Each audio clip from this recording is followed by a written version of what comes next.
Hello, everyone, and welcome to this live this evening. I am Ritika Subhash, the founder of the Parent Academy and host of the Parenting Truth and Dare podcast.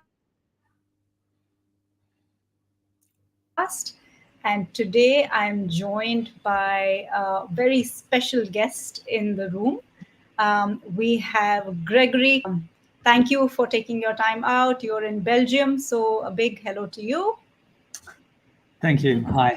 Glad to be here. For the benefit of our listeners, I'll give a brief introduction of Gregory. Gregory is a leading neurocognitive and behavioral expert. He has founded organizations to help people better understand the working of the human brain. He's a trained psychologist and he's dedicated his career to understanding of the human behavior.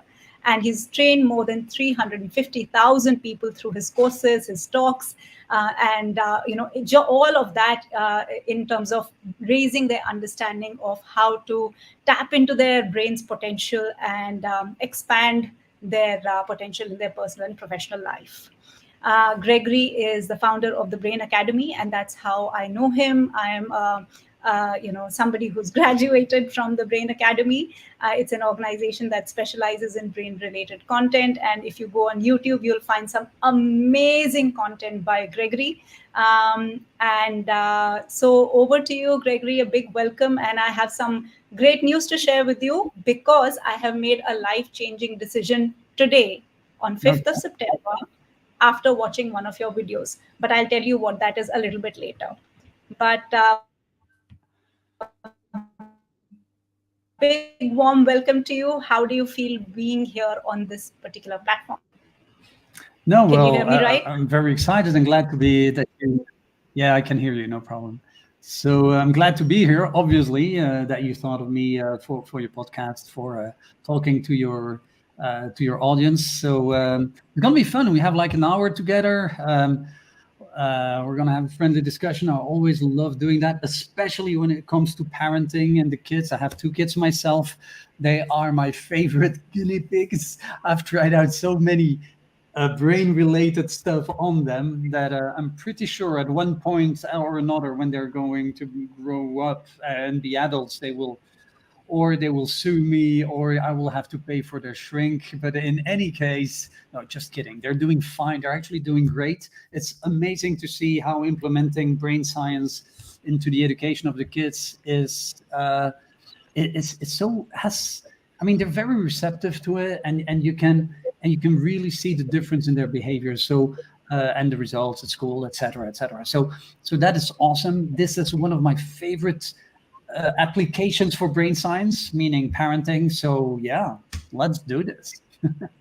Absolutely. In fact, I have to tell the listeners that the first time I came across Gregory was through his course, Neuroscience for Parents. It's a very, I think, one of the most popular courses on Udemy right now. And I remember I was traveling to visit my sister in the US, and somehow I had downloaded the entire course. And I thought, okay, it's such a long flight, 14 hours. Let me actually get through the entire course. So I got through your course across many continents, I think, because I was up in the air, and it was such a absolute. In fact, you'd be surprised to know I've done it twice. So I actually went through it, the whole content once more because I found it so engaging and so enriching.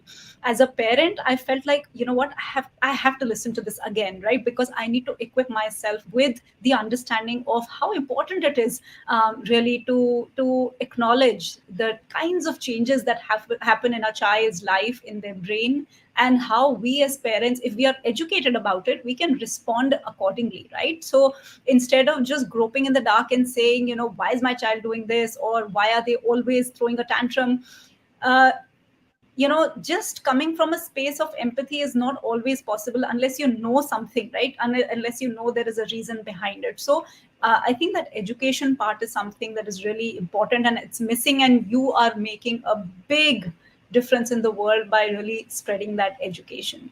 So let me start there, and actually I want to understand, how did you start your journey with brain science? get excited about the brain? Like, when did that journey start for you? I'm sorry, can you repeat the question? There was an interruption here. Yeah, I wanted to understand, how did you start learning about the brain, and how did your interest sort of develop in that? Right. Well, um, the science. I guess I've always been interested in, if not the brain, at least human behavior. I remember reading all kind of books when I was already a teenager regarding, like, trying to understand why we do the things we do the way we do them. That question has always almost haunted me. However, it was some 15 years ago when, for professional reasons, I was working in the learning and development space here in Belgium, and I became the director of the Institute of Neurocognitivism. Now, it's a very serious institution, and I was hired to develop the business side of things. And I knew about the business side of developing that kind of organization, but the brain, that was pretty new for me, and it was like love at first sight. When I started to hear all these theories and then starting to understand, and I started following every single program and course that they had available. Every time there was a program running, I would like sit in, um, Yeah. and I couldn't get enough of it. So when 10 years ago I left that organization, to me it was clear my future would be brain related. There was nothing else that could compare to it. I was totally, yeah, in love with the content of understanding the brain and applying it in real life.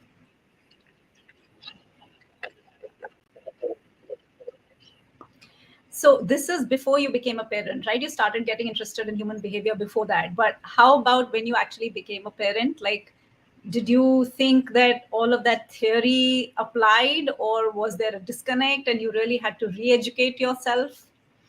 So there was an overlap, right? My son is 15, so 15 years ago I started to learn about this stuff, and it's only a few years in that I started to realize, like, hey, what if we try this on kids?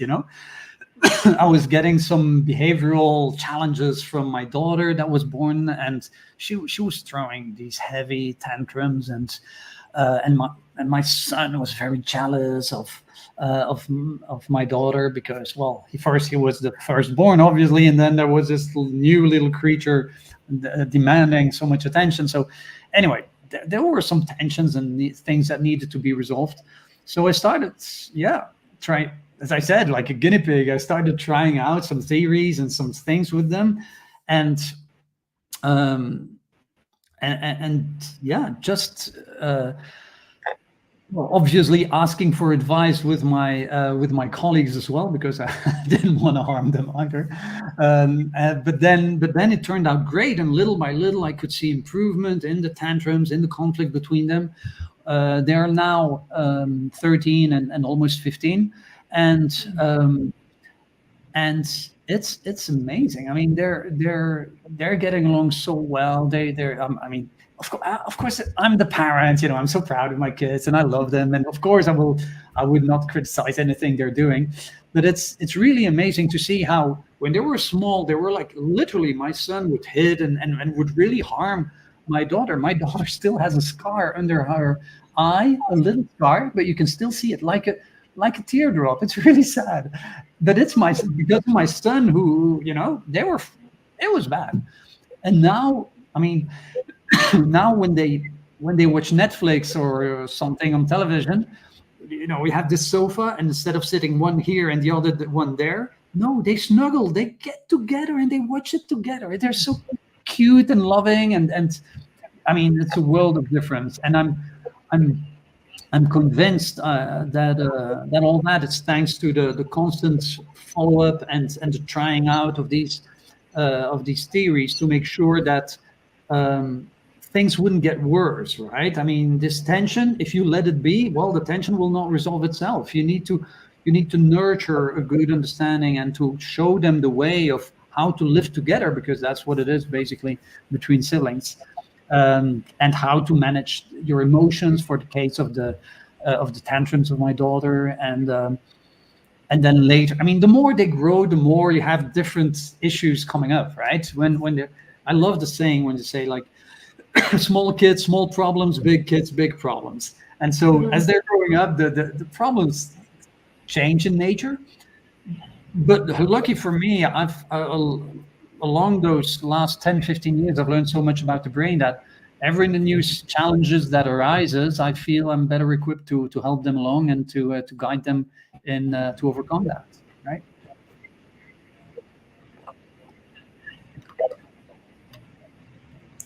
So actually, let's start there. You talked about sibling rivalry. You talked about this whole thing about siblings, not really understanding what is their space, this new person that's come in into the family, and all of that. So help me understand, how can parents navigate this, or what are, let's say, the top 2 or 3 things that parents need to be really aware of. I really like the fact that you said that if you let these things brew and fester this relationship, it's not going to solve on its own like later. So what are some things that parents can take care of in terms of sibling relationships and bonding? And from a neuroscience perspective, is there something that you can throw light on? Yeah, absolutely. So the thing is, we need to understand one thing that I've understood really early on is, in general, when there's a bully, somebody beating up somebody else physically or emotionally, the bully himself or herself is actually a victim.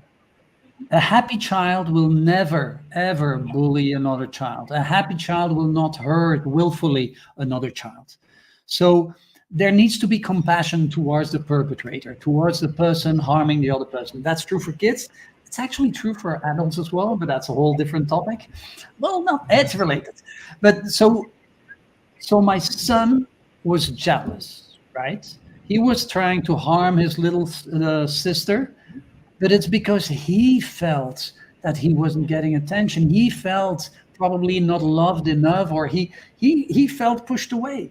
So we need to understand the perpetrator, the bully in this case, before you would go like really like, of course, obviously we need to put limits, and I had to explain very clearly what was acceptable and what was not, right? So you can do that, you cannot do that, you cannot hit your sister. You can, if you don't agree, talk about it and express your emotions and all that, but hitting or harming your sister who's smaller than you, I mean, she's a toddler, that's no go. And now, the first reaction, the natural reaction in this situation would be, parents would be to punish the kid, right? You did that. That's not good, and then you would punish them. Now, punishment. I'm actually up to a certain degree. I find punishment important because when you set limits and the limit is transgressed, there need to be a consequence, because otherwise the kid will continue doing it, and the kid will teach like, oh, I can do whatever I want, you can say whatever you want because I can do it anyway, and I get away with everything. So that's, parents need to understand that when you put a limit, you need to enforce the limit. If the kid transgresses a limit, there needs to be consequences. Now, what are consequences? I'm against any physical punishment. I mean, there is very clear research showing that even slight, like a tap on the buttock, which is the classic one that we probably all have received. Well, unfortunately, the kid doesn't take that well. It really comes, the kid, especially a small kid, it has a very strong impact on a kid, and the kid will not comply. The kid will comply when you're there, but the kid will develop resentment, and when you're not watching, the kid will still do it. In other words, the kid is not integrating the reason why you're not supposed to do something. He's just trying to avoid punishment, right? So that's not integrating the values and the reasons why you should do something. Anyway, so that's for corporal punishment. But other types of punishment, like taking away a toy, or like taking a little time out, something like that. I'm really for that. So so in this case, What is equally important is to try to understand the kid, right? My son was feeling left out for one reason or another. He was the king, and suddenly he has to share that with, well, no, he was a prince. I'm the king. He was the prince. So suddenly he has to share that spot in the spotlights, well, with his little sister. So by understanding that, we realized we needed to spend alone time with him to make him feel that he's still important to us, right? You are, I mean, and express it. Don't assume your kid knows he or she that you love them. They sure they know it, they understand it, but when you're overwhelmed by jealousy, you can't see it anymore, you can't feel it anymore. So expressing that by spending time with that person, by telling him, by showing him, by hugging, you know, kids, especially young children, are not rational. Not at all. When you take the brain, I always have my brain here. I mean, it's not mine, it's modeled, obviously. I'm still using mine. So that brain of ours, the frontal part. So when you look here, so here's the camera. So this is the back of your brain with the cerebellum. The eyes are here. So the frontal part here, this is actually right behind your forehead, and it's called the prefrontal cortex. The prefrontal cortex is the last part to mature in a brain. It, a kid comes, from a biological point of view, a kid becomes truly adult around 24, 25 years of age. That is really late. But and this prefrontal cortex slowly, little by little, becomes becomes active, and it really starts to kick in actually pretty late. You know, it's um, around, well, you will see around 12 years first. I mean, there will be activity before, but it kicks into higher gear around 12. But 17 is an important age where you really see there's a real upgrade happening, which continues until 24, 25, where the upgrade is finished. So that means that small kids, you know, 6, 7 years old or younger, or even a little older, they don't have this rational capacity. So it's no use dealing with them like adults, talking to them like they were a mini adult, because they're not. Their brain is not functioning like that of an adult. So you shouldn't be treating them like an adult. You shouldn't be talking to them on a rational level, because that's something they don't understand yet. It will come, don't worry. Everything in its time, but at that age, you need to talk to them on an emotional level. So what does that mean, talking on an emotional level? Well, it means telling them about your emotions, expressing your emotions, showing them the emotions. The hugging is so important, physical contact, doing things together, spending time together. When you're together with your kid, don't be don't be on your smartphone or tablet whilst the kid plays around you. No, be with the kid when you're with the kids. Play with the kids. Spend time. Do games. I know that we're adults, and with smaller kids, it might not be so stimulating intellectually, but you're giving them a gift of, of showing them love and attention that they will totally connect to, and it's important for them, for their emotional balance, for their um, capacity to develop healthy bonds, to develop trust, and that same trust that we develop on an early age, that will pay back. It will pay itself back when they reach adolescence, because the more you have a strong connection when they're small, the healthier the bond will be when they're older as well, and the more they will trust you, they will come to you for advice, etc. It's like little seeds that you're sowing when they're even babies. It starts right from the beginning, and you're sowing these seeds, and the seeds will grow, and you will see the fruits of that later. So sometimes they might not even remember consciously that you did those things with them. As they grow up, you have this this weird thing that kicks in, where small kids don't remember. We all have that, right? Hardly anyone remembers what they did before the age of 3, 4, and but that doesn't make that period less important. Yeah. those are formative years. Those are the years where the brain develops its infrastructure, its main connections. Then the main connections are built in the beginning, and then the rest builds up later, little by little, right, during that childhood and adolescence. However, obviously, like with the building of a house, you want the foundation to be strong. Well, that foundation is built in Yeah. those early years. So you want them to express your emotion, because by expressing your emotions, you teach them how to express their emotions. They will learn from you. The healthier that bond, the healthier they will grow as well as future adolescents and adults. Yeah, absolutely. I think I would love to recap some of these highlights that you just threw in there, such nuggets of wisdom. The first being that our children's executive decision making capability doesn't fully develop till the age of 24. Like when I learned about it, it was an aha moment for me, because at 6 and 7 we have such misplaced expectations from our children. Like, I've told you so many times, why don't you do this? Don't you understand? Have you not heard this before? Like, they do not have the capacity to really relate what these instructions mean over a long period of time. We think that if we've said it once, it should become part of their routine. But like you said, right, all of these habits, this is a entire process. Growing up is a process. It's not going to be something that you see an immediate result of. So I think just the other day I was talking to somebody, and I thought, like, parenting should be renamed as patienting, because it is a game of being patient, right? You have to really, you don't see the end of it. And sometimes you really want to see the light at the Right. end of the tunnel, and sometimes you feel so much in awe of and gratitude for the blessings that you have. Like, it's a mixed bag, right? Some days are exceptionally high, and some days are just you're down in the dumps.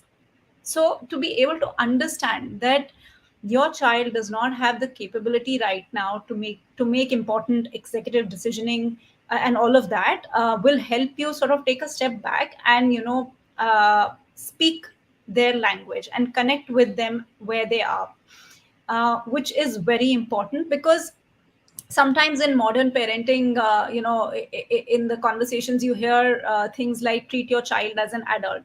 Now I understand why that is right in terms of respecting them as you would an adult, but in terms of the respecting their space, their body, and all of that, and teaching them that respect as well. But you're absolutely right that they are not mini me's, they are not mini adults, and they are really being nurtured into a human being in their own right, and they need support, right? It's all about the right ecosystem and support.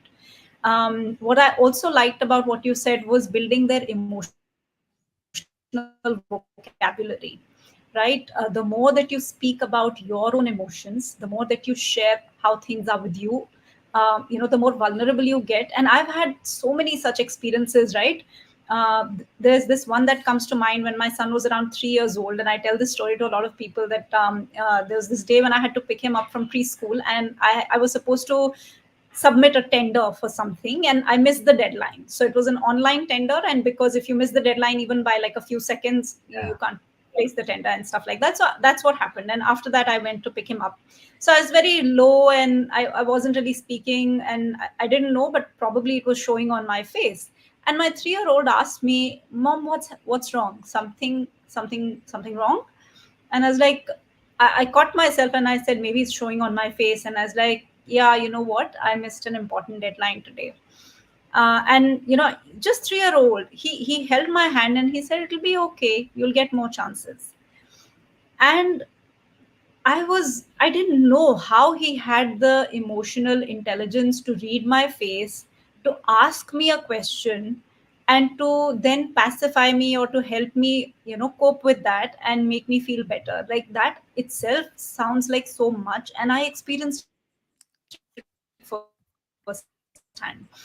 In terms of remembering things, yeah, you're right. 0 to 3, most kids don't remember, but I actually have a very different view from my son. He actually remembers a lot from that period, which is very surprising to me because I have no memory of my childhood, honestly. And he can recall some instances. You remember when we went to the park, you were wearing this and I was doing this and all of that, and that makes me feel so conscious of the fact that the small things that we do, which we don't know what is it doing in the child's subconscious brain, what kind of ecosystem it's building there, but it does make a difference. Parenting makes a whole lot of difference. So yeah, I think those are some things that we completely resonate on. Yeah, absolutely. And you said, I don't know how he was capable of reading my face.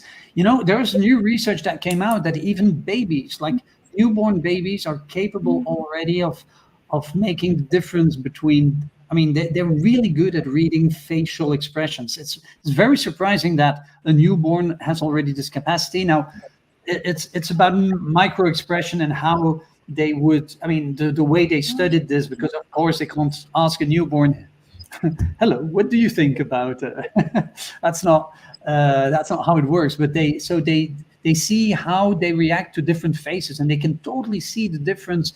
Newborns, right? So 3 years old, we're kids, small kids, babies, and toddlers and small children are extremely good at reading non-verbal cues, because basically from a development, from a survival point of view, they their whole existence depends on parents and caregivers. So if we don't take care of the kids, I mean, 10,000 years ago, they would die if we don't take care of them, right? So their very existence depends on being able to read the nonverbal cues, and verbal ones, of course, but to read us and to understand, and to make sure that that they comply to whatever it is we ask from them, and that they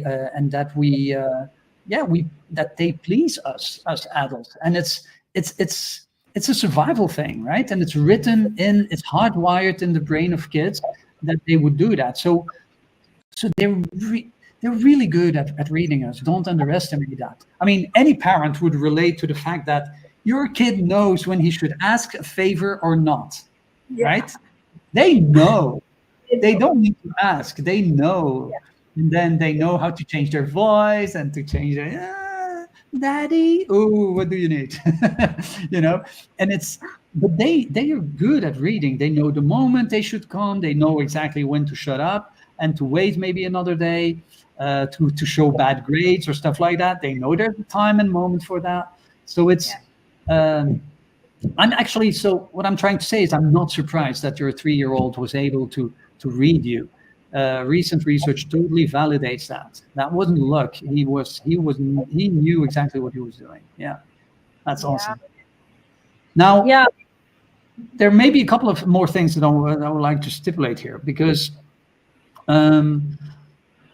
first, when we were talking about speaking the language, right?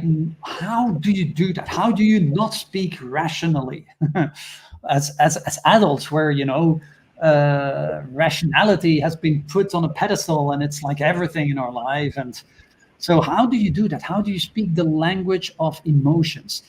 And I already said it. You talk about your emotions, you express it, you show it, you spend time with them. But even more than that, speaking on an emotional level means that you want to connect with your kid. When something happens to them, when they're afraid of something, you acknowledge that feeling first, right? You go like, you're afraid? That's totally fine that you're afraid, so that they don't go like, you're afraid, you're a cupcake or a snowflake. Yeah. No, don't ridicule them. Make them feel validated, You're afraid? I get it. You're 6-year-olds, and that's the second part of it. First you validate, and then you connect. You connect with your own experience. You go like, when I was 6 years old, I would be terrified for doing something like that. I think that you're very brave, that you're only thinking about doing this. You're very brave. You see, we're talking emotions. We're talking about being afraid, about being brave. You use the words of emotions in your language. You connect by relating to your own experience. Or if you don't relate with your own experience, you can go like, what, your big brother, he was afraid as well. So, and you just make them feel that they're not alone in the world, and that they're understood, on an emotional level, by talking by using that kind of language. Make sense? Yeah, but just as a precursor to that, while I definitely agree with that, I think with younger kids, what's also important is for parents to know how to build children's emotional vocabulary. So one thing that you're saying is good, which is also building the vocabulary. But two things which I have really experimented with, because my son is also my guinea pig, and also read about this a lot, is storytelling and asking open-ended questions. I feel both of these things, when you are able to sort of, navigate the fine dance between the two, it's a beautiful way to connect, to bond, to share, to listen, to enjoy. Really, I mean, I started writing. I mean, I've written five big books for children. I started writing only because I started making up stories and telling them to my son to put him to bed. There Right. was absolutely no creative bone, I thought, in me, because I'm not a trained writer or anything like that. But when I started making those characters up and those storylines, and sometimes I used to do episodic stories. So every night it'll be, ta-da, this is the end of the episode one. Now wait for episode two tomorrow. Right. I So did the same. It's so fun. it was so fun. And they would And look forward to it, right? Oh, what's this? What's the rest of the story? Come on, tell us what happened with the unicorn. Yeah, whatever. absolutely. And I had to stop because that at that time I was running out of ideas. So I said, okay, this is the end of the episode and all of that.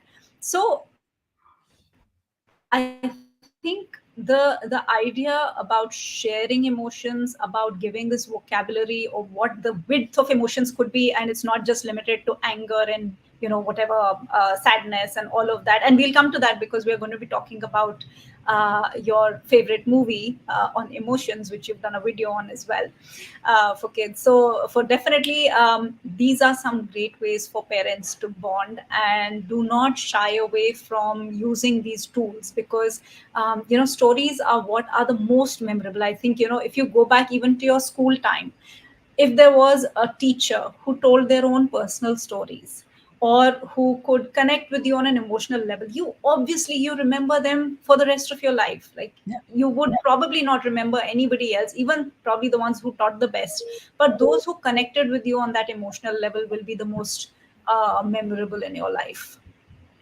absolutely. So there's one more thing I wanted to add here, and it's uh, I'm a big fan of hugging. I think hugging is one of the best things you can do. And the thing is, parents nowadays, or at least where I live, it's I live in Belgium, and we can be a little bit distant and cold towards our children and stuff like that.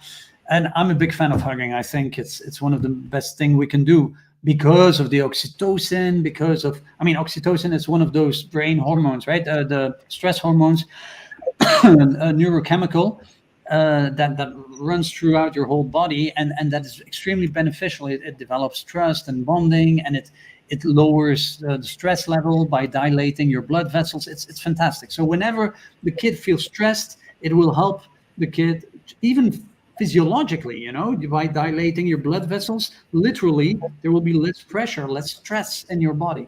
So um, but when I explain that to parents, often parents go like, yeah, but if my kid did something that I don't agree with, I'm not going to hug my kid. Or if my kid is asking for something and I'm not giving it to them, I'm not going to hug my kid, because they throw a tantrum, and that would just reinforce the tantrum. And that is that. They say that because they don't understand how it works, right? So the thing is, the hugging is not part of, you can do whatever you want, and I love you unconditionally, and you can do everything, and I still love you, and let's hug. No, that's not it. Well, yes, it is that. It's more than that. Let me explain. So I use the hugging as a stress management tool and an emotional regulation tool because of the oxytocin that runs in our blood vessels. So this means that no, you're not allowed to have ice cream. I understand you're frustrated, and if you want, I can give you a hug. And usually they go like, they don't want to hug at that moment. They want to fight or whatever because they're angry because they're not getting the ice cream. And I go like, fine, don't worry. The hug will still be available later if you want it. And it teaches them to to face frustration because they're not getting what they're wanting or what they want. But at the same time, you give them comfort and you give them a tool to deal with that frustration. Okay, I'm not your enemy. I'm here to help you deal with that. Because giving everything kids want is not, yeah, that's not a good strategy. But at the same time, uh, but at the same time, letting them be frustrated and throwing a tantrum without giving them another way, teaching them another way to deal with those frustrations, that's not good either. A kid that throws a tantrum obviously needs to be comforted. And at that very moment, in the beginning, the kid will not want that comforting and will just be in fight mode. But Yeah. every single time, and the patience you were saying before is so true, every single time they get upset, you go like, hey, you want a hug? They will go no, no, no, no. And then after a while, I did this with my daughter. The first time she didn't want a hug, it took her several hours to come back to me and go like, I want a hug. And then the next time it was maybe 1 hour. And then next time was maybe half an hour, then 20 minutes. And after 6 months or 8 months or so, she would preemptively come to me asking for a hug. So she wouldn't throw the tantrum anymore. She would feel the tantrum coming up, and she would come to me and saying like, "I need a hug. I need a hug." Of course, here's your hug. So she learned that there's another way to express her frustration or to deal with that frustration. The tantrum was one way, but that wasn't a good way, obviously. But there's another Yeah. way, and a caring, a loving one. And so she learned to manage that. And well, I can't even remember when her last tantrum was, but we dealt with it in a very constructive, loving, caring way. It needed a lot of patience, 6 to 8 months, but we got there, and it was way better than punishing her or I don't know, or yelling at her, or we didn't do any of that. And I'm glad we didn't, um, because again, when we look at the brain, um, so you need to understand, for a kid, the smaller the kid, the more true this is. Parents are like these godlike creatures. They are all powerful. They give you food. They give you they give you protection, the safety, comfort, everything. And then when the parent is mad at you, it's very threatening. That's why I'm against the tapping as well, because it's like a godlike creature, so big and strong, and that's godlike creature hits you. That's like world shattering. So it leaves a big mark. So anyway, so the point is, what's happening in the brain is that when you get rejected, and that is true at all ages, when you get rejected, the neural pathway in the brain that we use for social rejection is actually, there's a very strong overlap with the neural pathway for physical pain. So when you Yeah. get rejected, it hurts. It's the same real pain as if you would cut yourself, let's say, or whatever, or you would get a hit. So I'm not a big fan of teaching, even though it works. At least as I explained before, the conformity part of it works. It's a short-term solution, but on the long term, you don't integrate any of the teachings of any of the learnings. And so teaching by pain, being it physical or social, I'm not a fan of that. So it's however, when you teach by love, through oxytocin, through serotonin, which is a mood stabilizer and helps their self-esteem, all those things, when you go the positive way, you get much more healthier adolescents and humans on the long run. So it takes more time, yes. You need more patience, yes. It's more nerve-wracking as a parent, yes. The results, light years away from the other road, which is a short road, which is punishing, which is pain, which is causing separation. You don't want, it's your kid. You don't want to create separation with your kid. You want to be like that, right?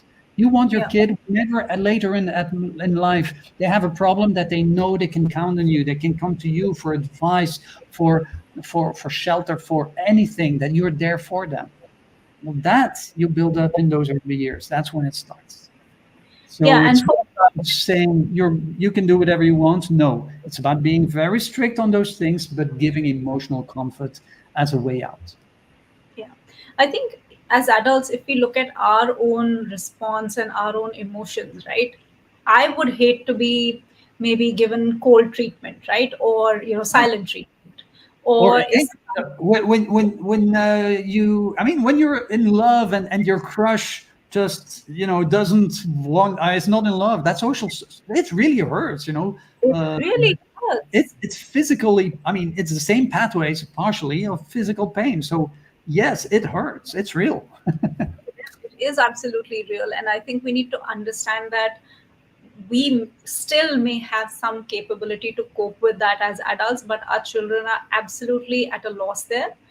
So maybe the impact of all of this is magnified. I mean, the reason I actually started the Parent Academy, as I shared with you last year, was because I was really, really, when I introspected, I was very scared of the fact that we underestimate the importance of our role as parents in these foundational years, right? We think that everything goes, and how does it matter, like nature will take its course, kids will grow up any which way, and they've been growing up, right? I mean, we've history is proof that whatever the situations, children will grow up, biology will take its course. But that's Yes. not enough, because the kind of widespread mind and mental health epidemic that we are seeing, the issues that we are seeing now, was also never heard of before, especially since I'm talking from an Indian perspective. I think overall society was much better equipped to handle issues like that, maybe because we were better connected, we were socially engaged and involved. We had better ecosystems that helped with parenting and with adolescents and all of that. But now, because all of us are so isolated and disconnected and nuclear, and sort of figuring it out on ourselves by ourselves, it's way harder. So in fact, that brings me to the point which I started with. I made a life changing decision today, Right. which is, we got, as our family, as a married family, and with my child, our first pet today. Oh, nice. So the little one is just taking a nap in the other room, and I'm sort of constantly, waiting if I hear some sound or something like that. But this is a big decision, because I mean, we are a small family. I have one son, but this was always on my mind. I wanted to have a pet. I grew up with a pet myself, so I understand the value. And many months ago, I came across your video on the importance of pets, and how much love and joy they bring to your life. And I said, okay, I'm just going to take a very, that blink, a decision in a blink. I'm not going to overthink this. If I've made it work, and if the rest of the world can do it, I can do it too. So today we got our little toy poodle. Okay, awesome, nice. Yeah, yeah, yeah. Well, it's a lot of work, of course, as well, because it's Yeah. yeah, especially when they're babies, they're small. You need to teach them how to pee outside, etc., etc. But again, the same oxytocin that you get from a hug, you get from petting a dog or a cat or any animal, really, and and that's so important for the emotional regulation of kids. I mean, there are studies really showing the importance of, as a kid, having a pet, that because it helps with all that emotional management, which is one of the life skills, the most important life skills. With the Brain Academy, I work with so many people. So many people have gone through the different programs that we have, and I speak with tons of them, just like I did with you. And I can, within 5 to 10 minutes, I can tell you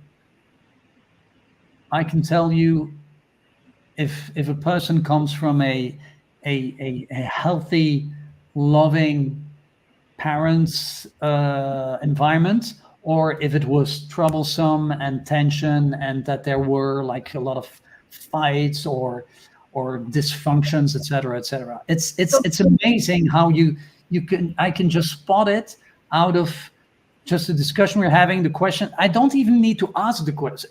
I do ask the question just for confirmation, but every time I'm spot on. It's so obvious once you understand the brain, and when people start to explain about maybe issues and challenges they have in their life, oh, that comes from your dad, that comes from your mother, that comes from whatever sibling you might have had. So I ask questions. So how many brothers and sisters do you have? And then they just confirm. And the other day, there was this woman talking to me, and she seemed extremely well balanced and healthy, and she must have had a great upbringing. So I started asking questions, and uh, and so she I went like, she probably got a lot of love and attention. So she probably wasn't. She was, or I went like, or she might be only child, or there's a big age difference with her siblings. And effectively, there were like 6 or 7 years between her and her older sister, and so the sister was like a second mother, you know, as she grew up. So it was, yeah. Um, and she confirmed that there was no fighting and it was very healthy, etc., etc. So it's, and that, you can see that, as I can see it in adults, those roots are from childhood. Those roots come from the parents. Those roots come from the upbringing they got. If it, you can have a very loving family, but being extremely strict and like ending up without wanting it, because I don't think any parent wants to harm their child or their self-esteem or stuff like that. But without even being conscious of it, you end up doing some harm to your kid. And it's, love is not enough. All the best intentions of the world are not enough. You need, just like you said, Ritika, and I agree. Everybody should know this stuff, right? Every parent should go like through a master class on brain science and the difference between a kid's brain and an adult brain, and know at least the foundations of that. It should be mandatory. You want to have kids, great, but you first need to take this course. Whatever, something like that.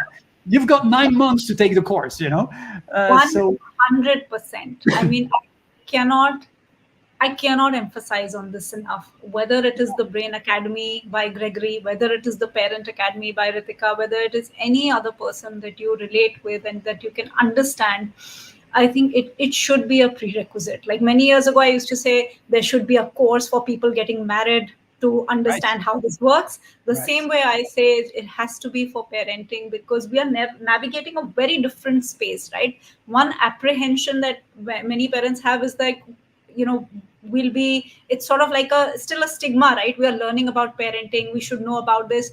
No, just by virtue of you becoming a parent, it does not mean that you have Yeah. the entire information or the knowledge or the wisdom or the tools, even the There is tools no and the yeah, there is no magical switch that turns on. On the contrary, I mean, it's trial and error and a lot of stress and a lot of absolute. lack of sleep, which doesn't help. Yeah, and I had, like, for the longest time after my delivery, I felt like I had a mom brain, like the fried brain. Yes, I yes, couldn't, and that's a real it's a thing, real thing. right?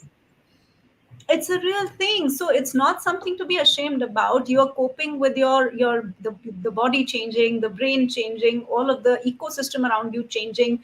I always say when a woman is pregnant, all attention and love is on her, right, for the 9 months, and then suddenly the attention is on the baby, all the gifts are for the baby, everything's for the baby, and now the woman sort of left, in some cases fending for herself, trying to figure out where is my life going after this. So it's a hard time, and if you can seek support, which I think Gregory has been doing a wonderful job of in terms of his courses and all of that. I think one of my most enjoyable period last year was spending time with you every week, Gregory, and our calls.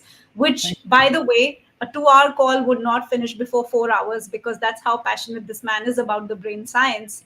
So it just I think that whole conversation with all the participants, all the people who were part of the cohort, was so rich, you. that you felt like, I have been carrying this piece of equipment since day one of my life, and I know so little about it. It's almost humbling, this experience, to know that. And as a parent, when you become a parent, this is the best opportunity after you wasted or whatever 20, 30 years of your life, the next best opportunity to get to know yourself better.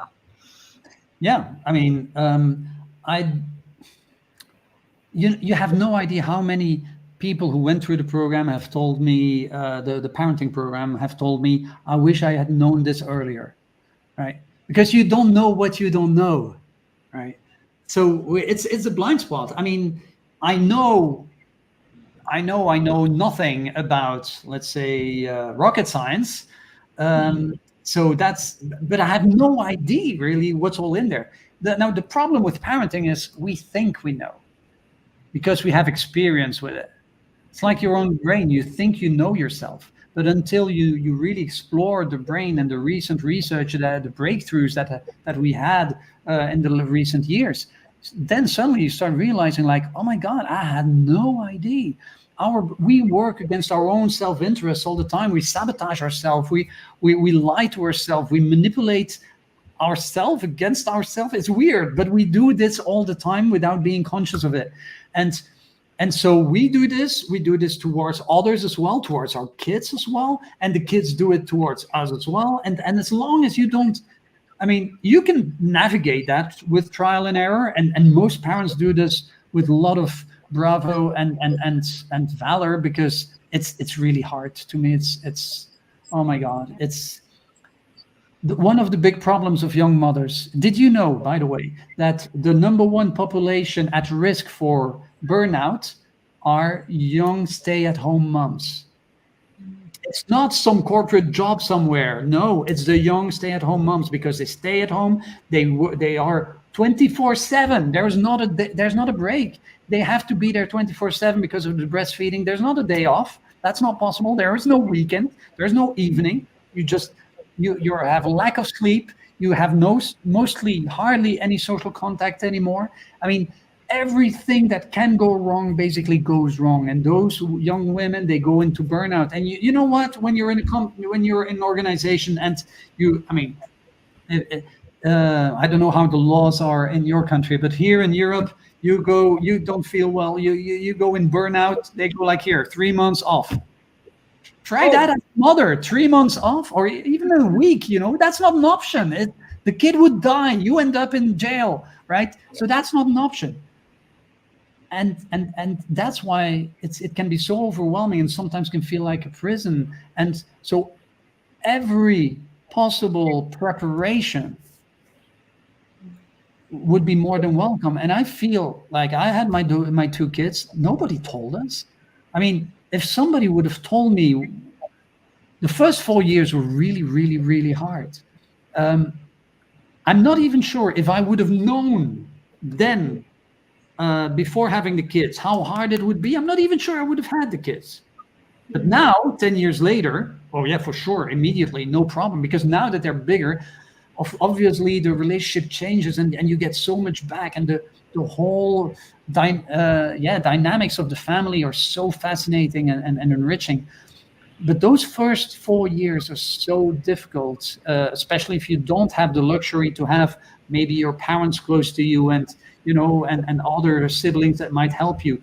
If you don't have that, because remember, there's a beautiful African saying that says, it takes a village to raise a child, right? Mm-hmm. If you don't have the village, if it's just you and your partner, my God, that's hellish. It's really, really, really tough.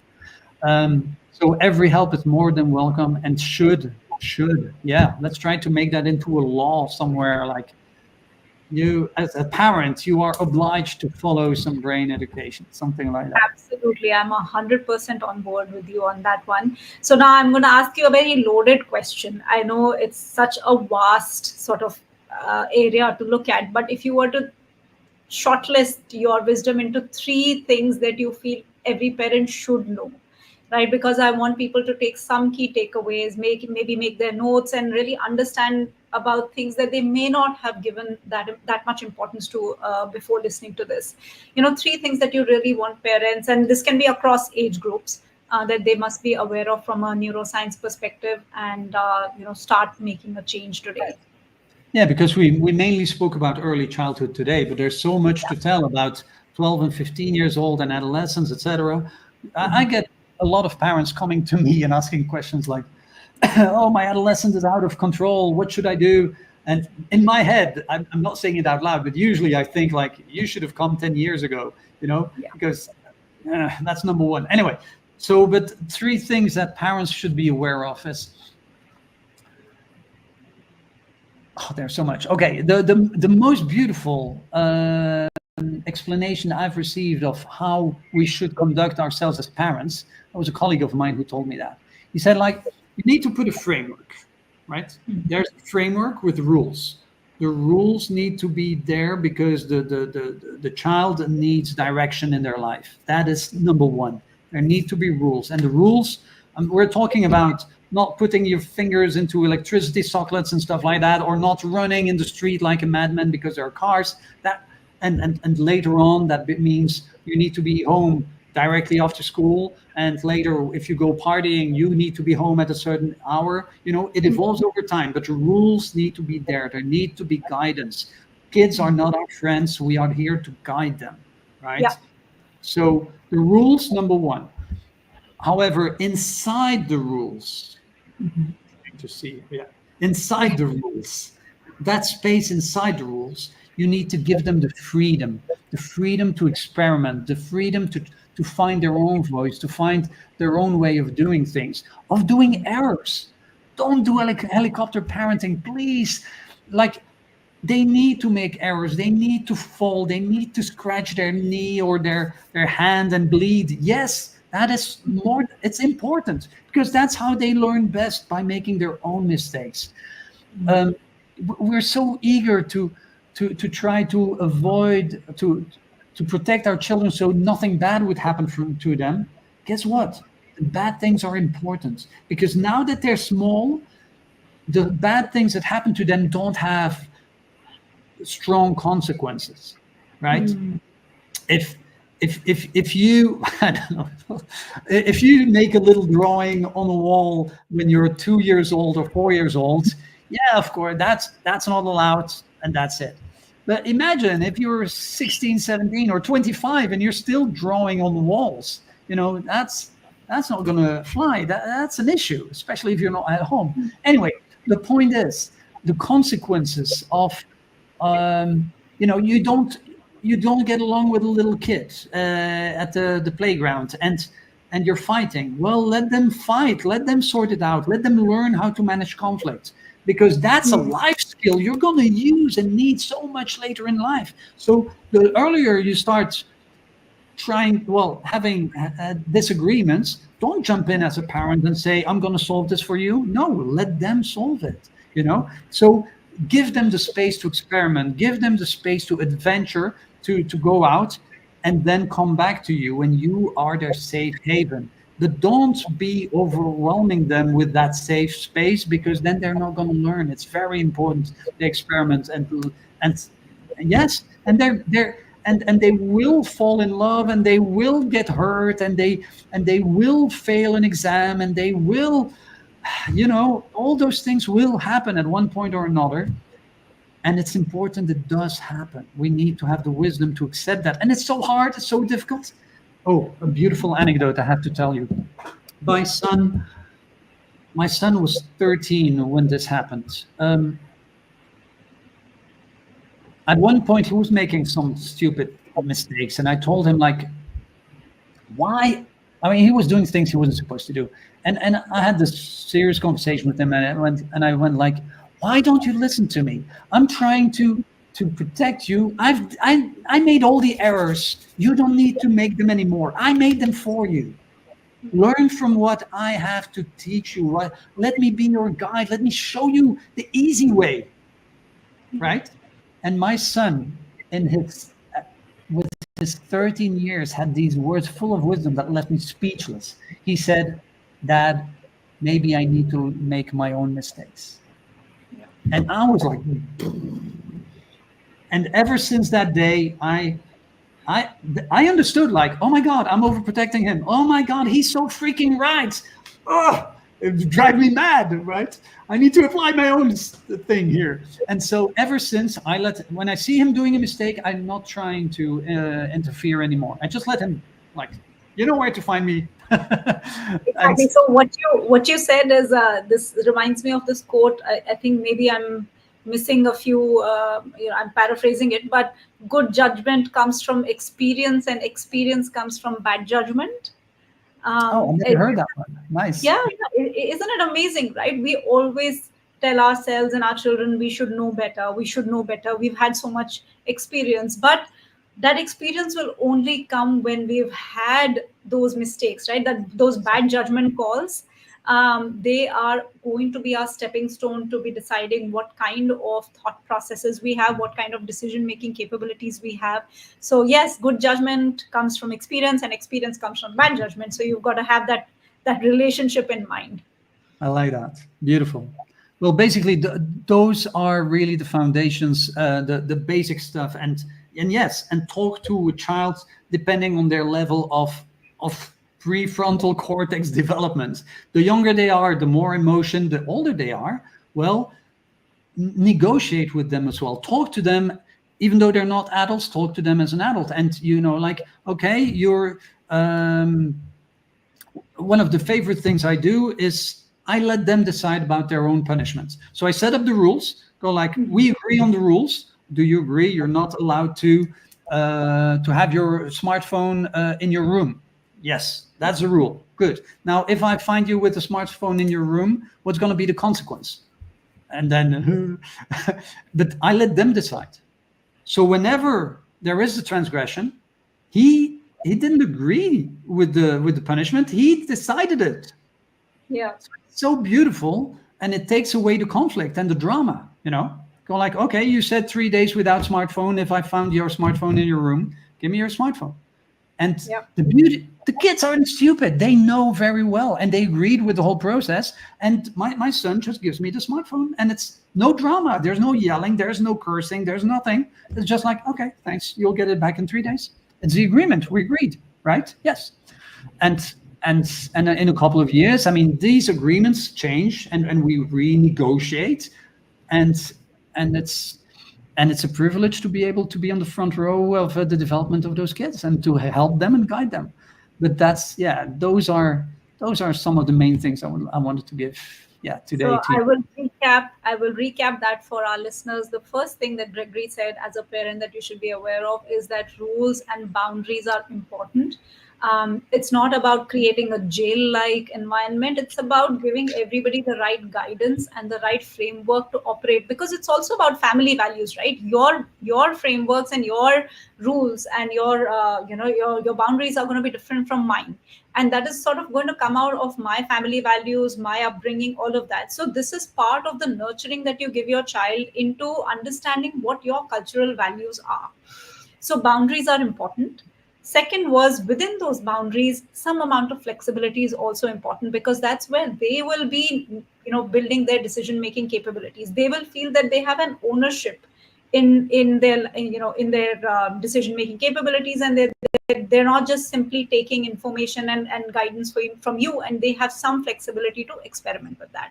And I think the third was communicate, right, at their level. Communicate at their level wherever they are. Try to Right. connect with them. I think the gist of that to me is that do not parent on autopilot, right? Just because the child is here in the world, it is not enough. And just providing them with the basics of food, shelter, and many of you who are listening would know about the Maslow's hierarchy of needs, right?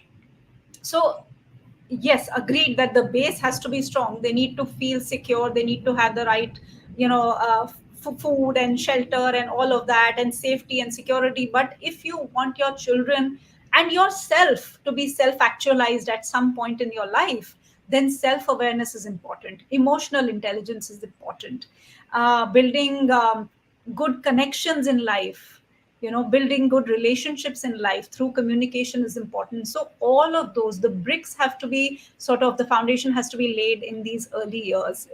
Am I right in saying all of this, Gregory? Absolutely, totally. Yeah, and towards my third point as well, it's about the transgression of rules, right? If there is transgression, there needs to be consequences. I said that before. uh, Absolutely. and if you negotiate those, especially when they're older, then it's without drama. I mean, adolescence can be relatively smooth. It doesn't need to be a battlefield. It really doesn't. Absolutely. So now I'm just going to pivot. I know we're a little bit away, but ahead of our time. But I think I want so much more to learn from you. One is, let's pivot to your fun side, your personal life. Like, do you enjoy watching movies? And I'm going to talk about specifically Inside Out because it's a movie about emotions, right? So I have to talk Right. about that. You've also talked about it recently. So first is, do you recommend any movies for parents to watch? To help build all of these, your understanding of the neuroscience and your take on Inside Out. Right. Well, I heard there was a great documentary on Netflix, but I don't remember the name of it. I haven't watched it myself yet, but it's yeah. So that's not very helpful. But in general, I have to say, um, I'm yeah. I feel it's there aren't that many good films or really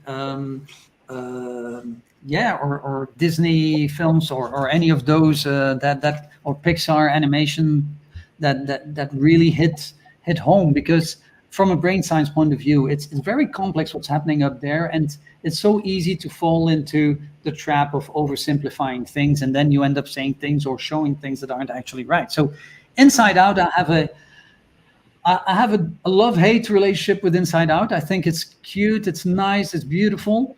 I think it's a great way to, I mean, watching this together with your kids, to have um, to develop like a common understanding and common ground, and be able to talk about emotions with your kid. It's a perfect startup for that kind of conversation. Um, Now, not everything that is depicted in the film is accurate, unfortunately, uh, but uh, um, but yeah, but in general, and this would be true for any film or any book you read to your kids, any stories like the stories you wrote, Ritika.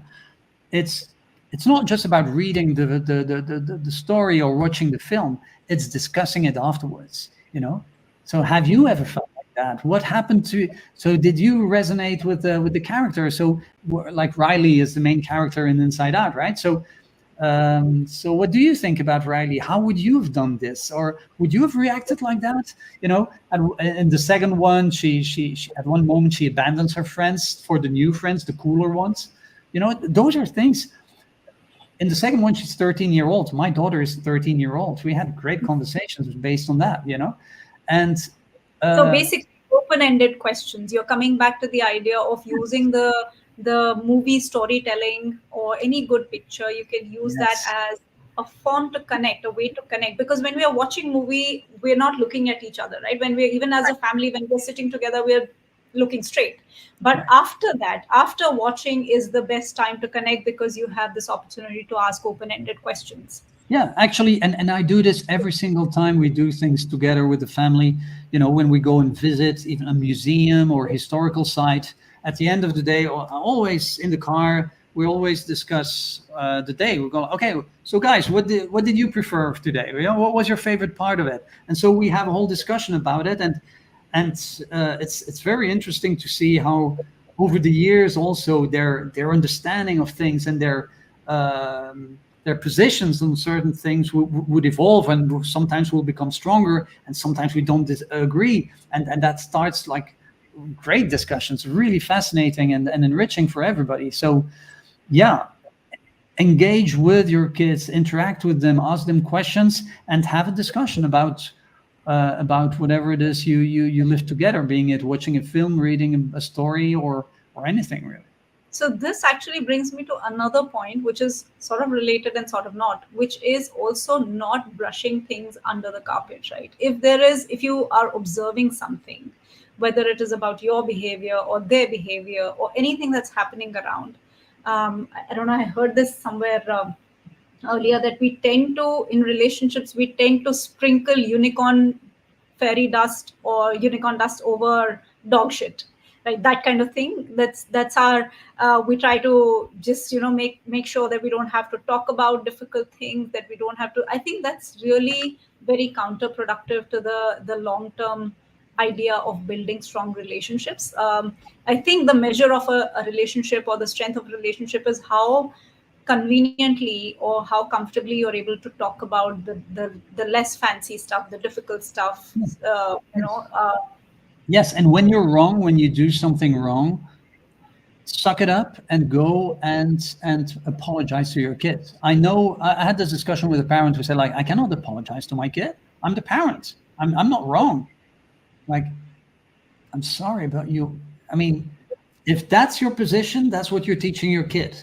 If you're teaching, I'm never wrong, that's what they will incorporate as well. Or one of two things. Or they will incorporate, it's okay to be never wrong and to be like strong headed and, like that. Or they will incorporate, like, ooh, I'm such a stupid individual. I know nothing. My parent is always right. So either way, I don't like the outcome of that. So what we do ever since they're really small, whenever we make a mistake, and that happens, of course, with my wife, we go and apologize. We say, like, look, I screwed up. I'm sorry. I did a mistake. I apologize. I didn't want to hurt your feelings, or I didn't. Yeah, I did this or I did that, and it wasn't. It turned out that I was wrong. So by doing so, we teach them by showing how it is that you apologize, right?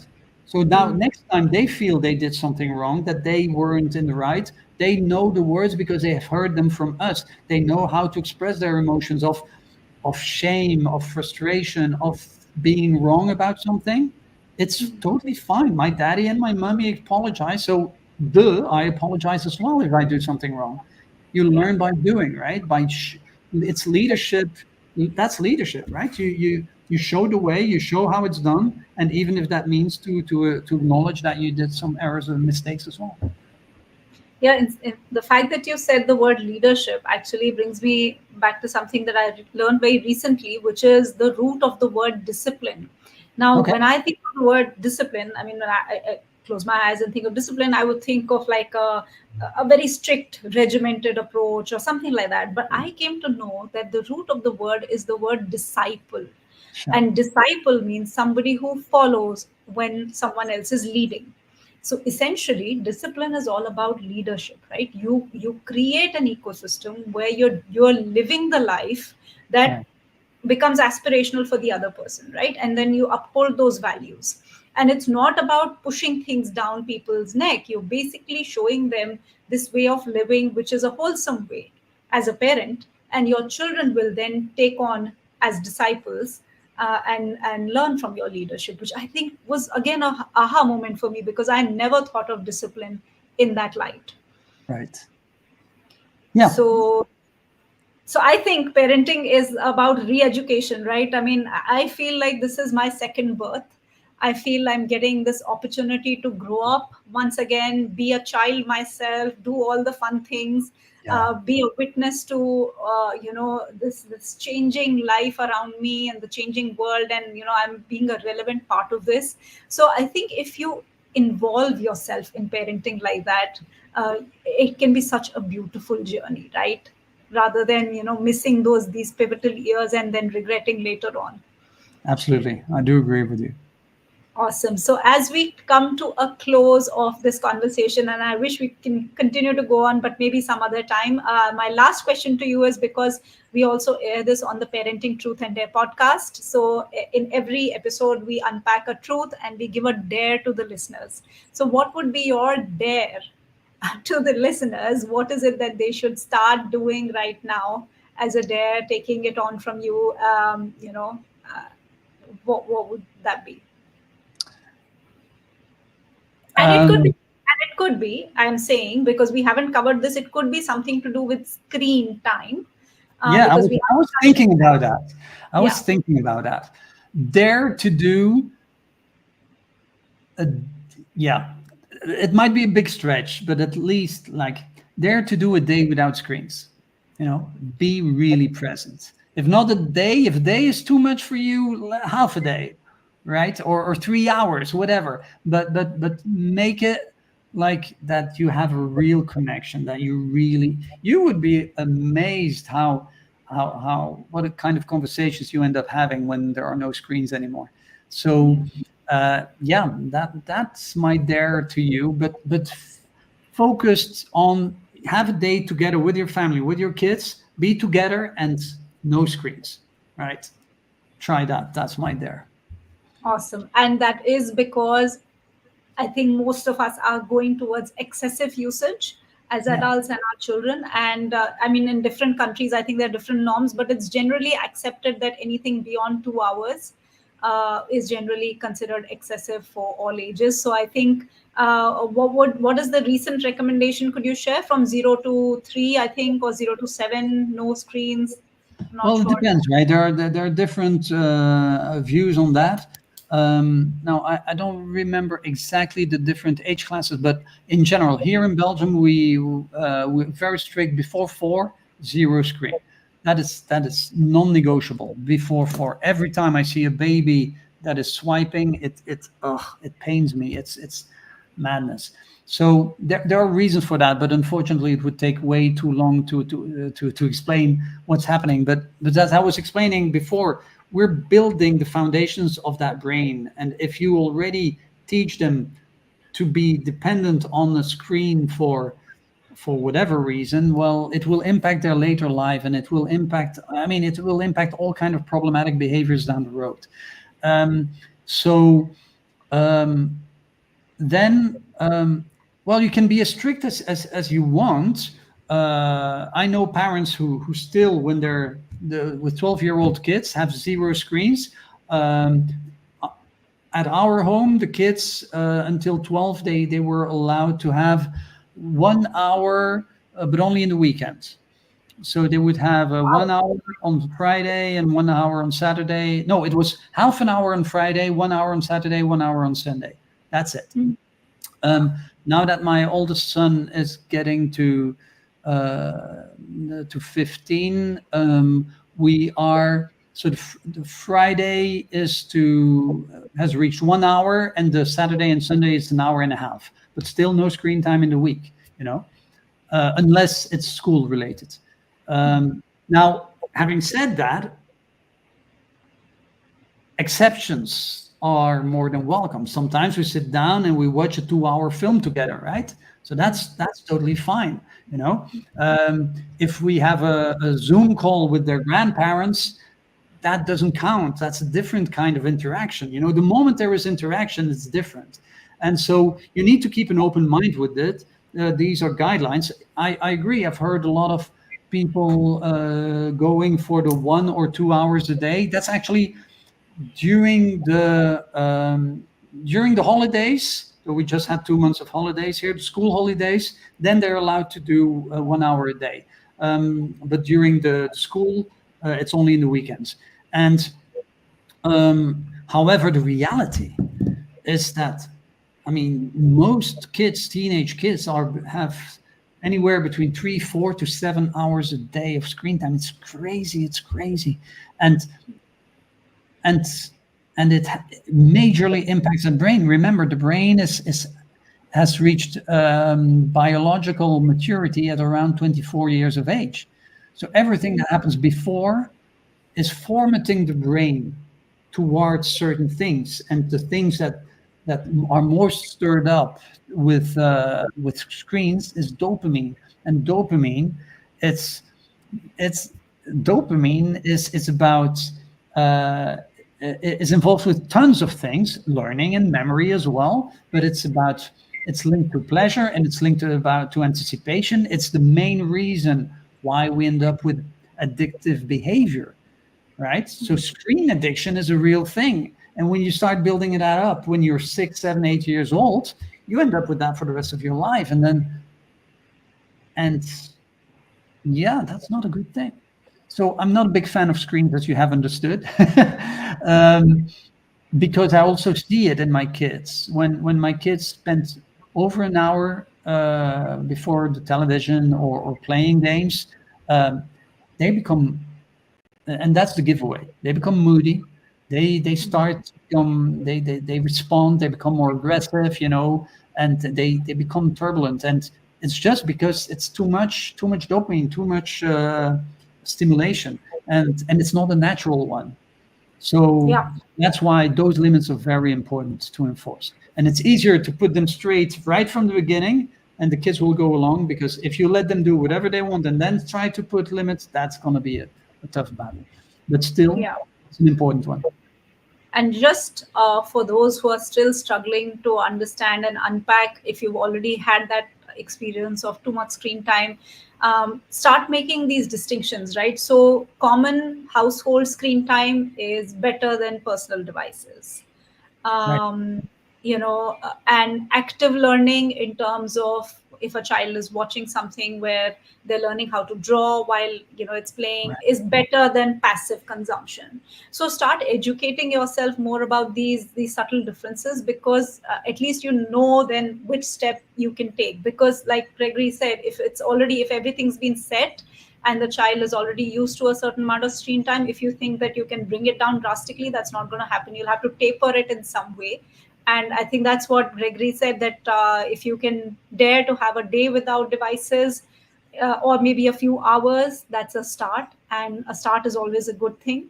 exactly. um, and I'm glad we started this conversation today, Gregory. I know we'll do many more of these. We'll continue. Where can people find you and your work?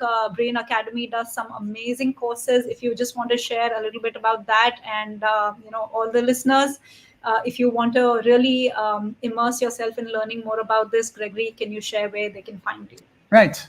So there it is. Brain Academy, brainacademy.com. It's that simple. That's our website. You can find all kind of online courses there, from parenting over leadership, stress management, developing a healthy brain, all kind of stuff. We have a flagship program that Ritika you went through as well, where you integrate brains. It's specific for coaches and therapists and psychologists to integrate brain science in what you are doing. It's a 12-week online program that yeah, I mean, it won some. I mean, it was named best brain coaching program last year. And anyway, it's we do all kind of fun stuff. We have the YouTube channel where there's a lot of things for free available.